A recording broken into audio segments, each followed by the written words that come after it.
नमस्कार दोस्तों, स्वागत है आप सभी का मेरे YouTube चैनल मैथ माइंड पे। मैं अंकेश कुमार आप सभी का स्वागत करता हूं। जैसा कि आप सबों को पता है कि मैं इस चैनल पे मैथ पढ़ाता हूं। आज हम लोग मैथ पढ़ने में एक नया चैप्टर स्टार्ट किया है। उस चैप्टर का नाम है ज्योमेट्री। क्या है? ज्योमेट्री। ज्योमेट्री को हिंदी में कहते हैं ज्यामिति। क्या कहते हैं? ज्यामिति।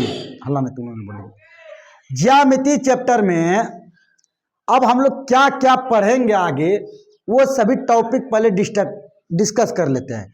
उनमें क्या क्या आने वाला है आगे, उन सभी के बारे में आज पढ़ेंगे। ज्योमेट्री में जो हम लोग पहला चीज पढ़ेंगे वो पढ़ेंगे मूल अवधारणाएं। मतलब ज्यामिति का जो मूल अवधारणाएं हैं उनके बारे में पढ़ेंगे। सर जी, मूल अवधारणाएं में आता क्या क्या है उनके बारे में देखते हैं। तो चलिए मूल अवधारणाएं में देखते हैं। मूल अवधारणा में सबसे पहले जो हम लोग पढ़ेंगे किसके बारे में पढ़ेंगे? बिंदु के बारे में। किसके बारे में पढ़ेंगे? बिंदु के बारे में। फिर बिंदु के बाद हम लोग किसके बारे में पढ़ेंगे? रेखा। बिंदु के बाद किसके बारे में जानकारी लेंगे? रेखा। रेखा के बाद हम लोग रेखा खंड के बारे में जानकारी लेंगे।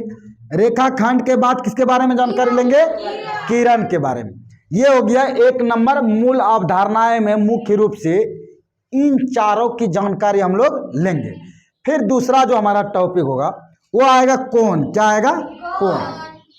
अब देखेंगे कोण में हम लोग क्या क्या चीज पढ़ेंगे। तो कोण में हम लोग निम्न प्रकार के कोण का अध्ययन करेंगे। जैसे में कौन कौन, जैसे पहला देखेंगे कोण का प्रकार, उसके बाद देखेंगे न्यून कोण किसे कहते हैं, फिर उसके बाद देखेंगे सम कोण किसे कहते हैं, फिर उसके बाद अधिक कोण देखेंगे किसको कहते हैं, फिर अगला आएगा हमारा ऋजु कोण किसे कहते हैं। क्या आएगा? ऋजु कोण।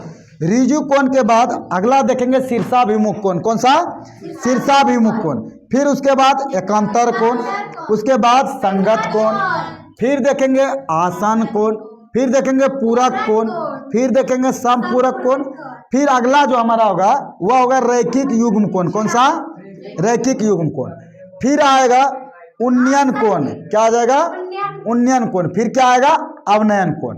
यानी कि कोण में इतने सारे कोणों का अध्ययन करेंगे तब कोण वाला जो चैप्टर होगा हम लोग का कंप्लीट हो जाएगा। अगला जो चैप्टर हमारा आएगा तब ज्योमेट्री में तीसरा चैप्टर त्रिभुज के बारे में। किसके बारे में आएगा? त्रिभुज के बारे में।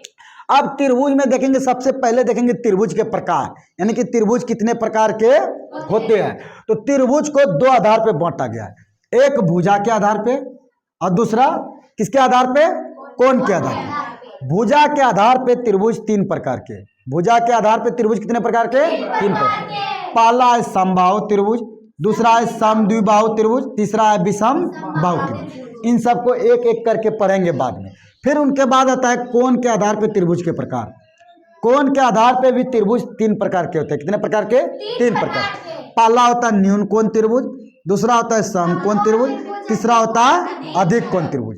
जब इनको पढ़ लेंगे तब उनके बाद हम लोग पढ़ेंगे सर्वांग समता के बारे में। किसके बारे में? सर्वांग समता। फिर उसके बाद जो अगला आएगा त्रिभुज में हमारा टॉपिक वो आएगा त्रिभुज के नियम। क्या? त्रिभुज के नियम। यानी कि यहाँ हम लोग देखेंगे पाइथागोरस प्रमेय क्या है, थेल्स प्रमेय क्या है, या और सब जो आएगा नियम, जो त्रिभुज में नियम होता है उन सभी के बारे में यहाँ हम लोग अध्ययन करेंगे। ये था चैप्टर नंबर 3 में। ज्योमेट्री के चैप्टर 3 में इतना पढ़ना है। अब ज्योमेट्री में जो चैप्टर 4 होगा वो चैप्टर 4 हमारा होगा चतुर्भुज के बारे में। किसके बारे में? चतुर्भुज।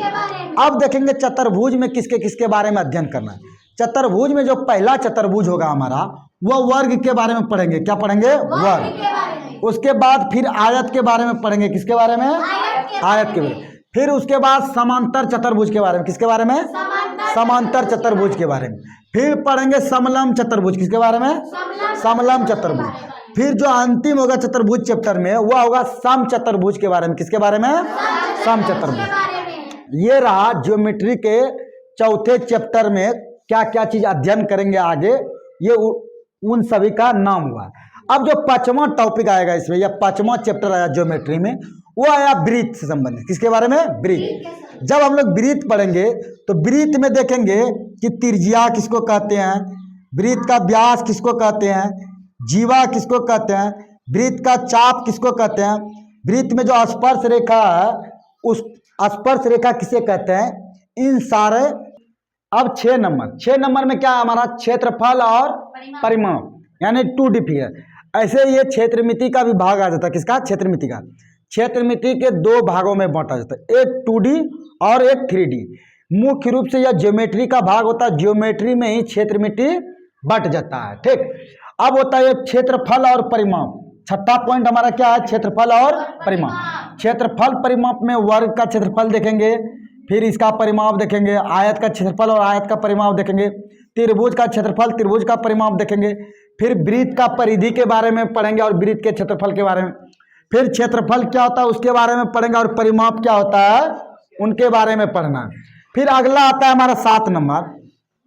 7 नंबर में घन आकृति यानी घनाकार यानी 3D फिगर के बारे में पढ़ेंगे। किसके बारे में, 3D फिगर यानी कि जिसकी 3 भुजाएं हो, उसमें क्या क्या हो, जैसे घन के बारे में पढ़ेंगे, फिर उसके बाद घनाभ के बारे में पढ़ेंगे, फिर बेलन के बारे में पढ़ेंगे, फिर शंकु के बारे में, किसके बारे में, शंकु के बारे में, फिर शंकु के बाद आएगा गोला, किसके बारे में, गोला के बारे में पढ़ेंगे, फिर अर्धगोला के बारे में पढ़ेंगे। फिर इन सारे जितने नाम लिए हमने, इन सभी का पृष्ठीय क्षेत्रफल देखेंगे और इन सभी का आयतन, इन सब के बारे में देखेंगे। तो ज्योमेट्री में कुल मिला के हम लोग इतने चीज़ों का अध्ययन करते हैं मुख्य रूप से, बाकी और सब भी कुछ चीज़ें इसमें आता है। तो चलिए, अगर आपको ये पूरा सेशन देखना हो और आपको कुछ इसमें अच्छा लगे तो आप इसे लाइक, सब्सक्राइब, कमेंट जरूर करें। धन्यवाद दोस्तों।